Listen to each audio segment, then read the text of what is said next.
Alright guys, what is going on? Today we're going to be doing a workout video. It's going to be more of a informative workout video, like me more speaking about what's going on and just more like getting down to like the exercises and being more descriptive about the things that are going on. So today we're training back and arms.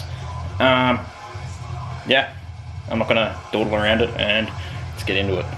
So as per every workout, you're going to want to warm up first. So for my warm-ups, I normally do a little bit of, for any workout, I'll do some side lateral raises, I'll do rotator cuff warm-ups like these ones with 1 kilo dumbbells in my hands, and I'll also do a lot of push-ups just to get the shoulders and the upper body ready to work out, and I'll do it for no matter what. So just with 1 kilo, you just want to not worry about the contraction, just worry about, make sure the muscles are being used and that you're moving the joint and getting fluid into the joint, pushing blood around the muscles, make sure that everything's working, that you're not feeling anything crunching or doing anything fucking weird. So just do these until you start feeling a little bit of a burn, because you're only warming up and you don't want to burn yourself out too bad on a warm up, just till you feel a burn. And then with these, you don't want to be fucking swinging these like a madman because you can injure yourself. You just want to go back to where you feel a little bit of stretch and give it a little something like that, and forward. So until you feel a stretch, and give it a little bit of a push at the back, but you don't want to be fucking throwing them like that, because that's when you will injure yourself, when you overstretch and when you're cold, because that's when you don't injure yourself when you're warm, you injure yourself when your ligaments and your tendons have cooled down, and that's when you're going to get some snap action, some break action, and some fucking injury action going, and we don't want that. Get that going. And then with this, you're going to want to go to, yeah, as I said, feel a little bit of stretch and further back and further back. So just keep your arms in line with your body. Then you get to here, and what I like to do is kind of push my lats forward, bend my lower back a bit, and then kind of push my elbows forward, so I get a little bit more stretch going. And this helps to heat up your rotator cuffs and your shoulders. Alright, so first actual proper workout, we're going to be doing curls.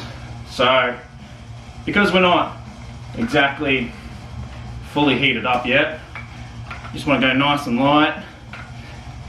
Bring it up, squeeze, bring it up, squeeze at the top, and slowly let it back down.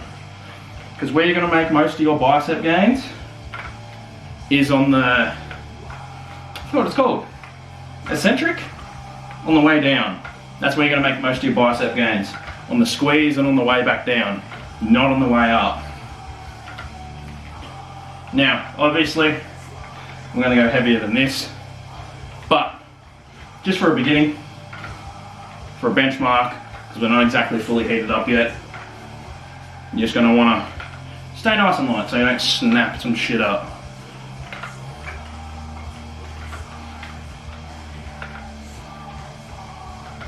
I've not been counting. Oops. No. Just for your first set, go till you feel a burn, and then stop. Because you don't want to hit failure on your first set, because the muscles are still cold. Now we're moving on to some heavier weight. We're on to third or fourth set. So with these ones, you're not, well, you're still worried about the contraction. Get the contraction at the top, but I'm not worried about super squeezing it. This is more just moving some fucking weight, pushing them to their limits, hitting failure, building some big biceps. Because every now and then, you gotta push and go a bit harder. And yes, I'm using some body language here. So in other words, I'm getting my body into it. That doesn't matter. because my biceps are still doing the majority of the lifting. So now we're moving on to tricep push downs on a cable machine. So what you do, get your arms right by your side, and as it says, push down. You feel a squeeze in the upper part of your triceps. I'll show you, is in the V, the horseshoe area. That's where you want to feel this. At the top, squeeze, squeeze, and only come back to 90 degrees with your elbows. Because I used to go like up to like here, but that gave me tendonitis of my elbows. And you don't want that. So since we're heated up now, we can push ourselves pretty hard to failure.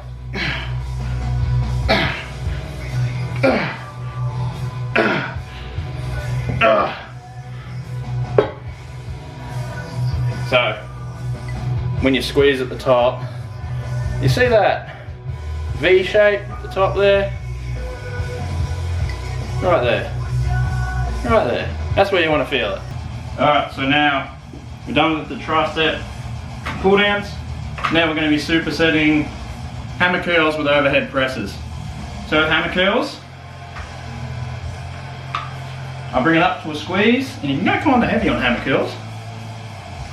Bring it up to a squeeze, squeeze it, let it back down nice and slowly. I'm more worried about moving weight on hammer curls because they incorporate more than just the biceps. They incorporate the side part of your arms, like they incorporate a lot of this part of your arm here, and a decent amount of forearms as well. So they're a good exercise for arm development. Now I focus a bit on weight, not so much on the squeeze, just kind of working through the movement a bit till you reach your limits. Come across the body a little bit, put a bit of body language into it, so get those few more reps, so that bit more hypertrophy. And then with the overhead presses, or the overhead tricep press, kick it up onto your shoulder, give it a bit of a hop to get it up there, and stick it behind your head. Now, don't fully extend your elbow, it's going to hurt. Only go to 90 degrees as well when you bend it.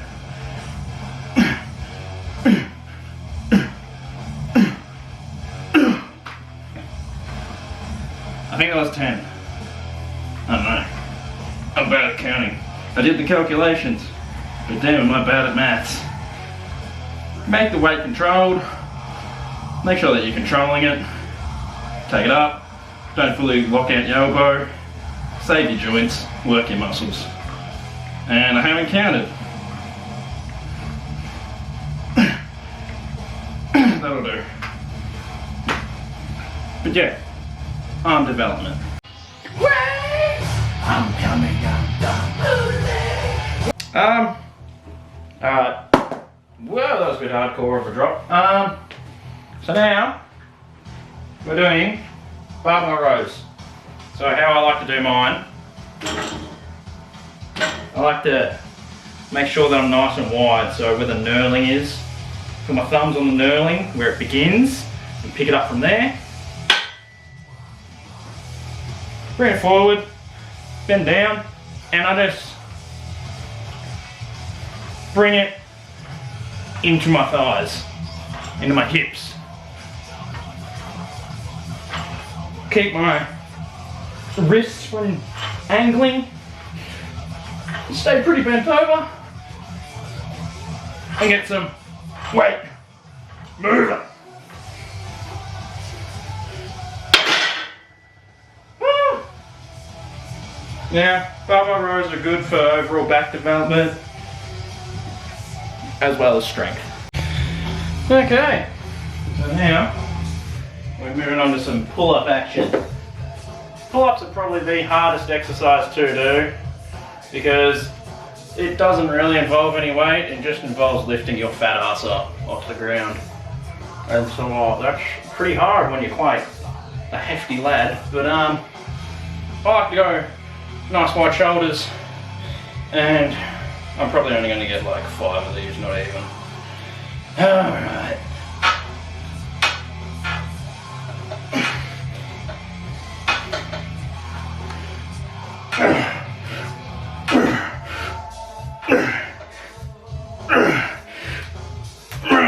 Fuck. They're fucking hard. Yeah, just focus on pulling your elbows into your back pockets. So you're pulling like out and then in. So just imagine trying to pull your elbow like not just straight down, but like that. So you're pulling up and you're going like that. And that'll help to contract into your lats. And pretty much the more your back's bent, the more lats you're gonna hit, because that'll focus more on your lats. But what I call pull-ups, more attributed to width rather than thickness. Bros build thickness. So combine the two and you'll have a perfect recipe. Alright guys, so that was a quick and easy back day. Just let me catch my breath. I've done like my 4th set of pull-ups. And I'm fucking fat now and I can't fucking lift myself to save my fucking life. But fuck.